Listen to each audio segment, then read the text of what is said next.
So ayan po, hi po ulit sa atin mga boss, mga ka-DA. Meron po tayo for release unit DS17V semi-wagon.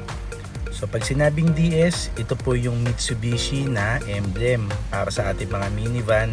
So two-tone po yung napiling color ng ating buyer. Ito po yung ivory ng Suzuki Jimny. So black top tayo, yung bumpers niya black. Original Japan mags po ito, or original Japan rims po, 14 inch. So ayan po, high roof po yung unit natin. RO6A 660cc VVT engine, electronic throttle body na po yung unit na to. So ito po yung talagang fuel economy. So nag-a-average ng 17 kilometers to 20. So depende pa rin po sa ating driving habit. Ayan po, napiling interior ng ating buyer. Pagdating sa seat cover, beige po. Ito po ulit yung ating dashboard. Napakalinis po ng pagkakagawa ulit ng ating dashboard. Tiptronic po itong unit na to. Pwedeng automatic, pwedeng manual. So ayan po, plus minus. Ayan po yung ating manual shifting. So sa pagdating naman po sa dashcam, ayan mga pinakabit ng ating buyer. Ayan po, fresh na fresh po yung ating unit. Mitsubishi emblem po.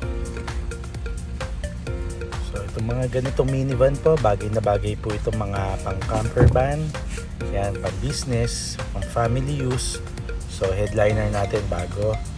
Katulad niyang extra fan, mga pinakabit lang ng ating buyer. So ito po ay power windows na. Ayan.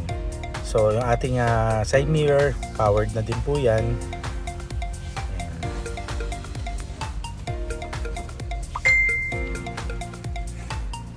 So extra storage po dyan po sa ating ceiling. Napakaluwag po niyang ating storage na yan. So ayan po yung ating third row seat.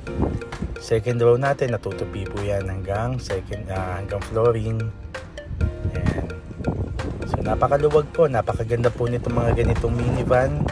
So sa mga 17, napakadami po nating variants dyan. Meron tayo ordinary van, may straight-matic, meron po tayong tiptronic, ayan, may manual, may 4x2, may 4x4. So ayan po, dito sa tiptronic 335 po ang ganitong basic namin. Semi-wagon na po yan. So may mas mababa pa po tayong presyo, depende po sa mga variants.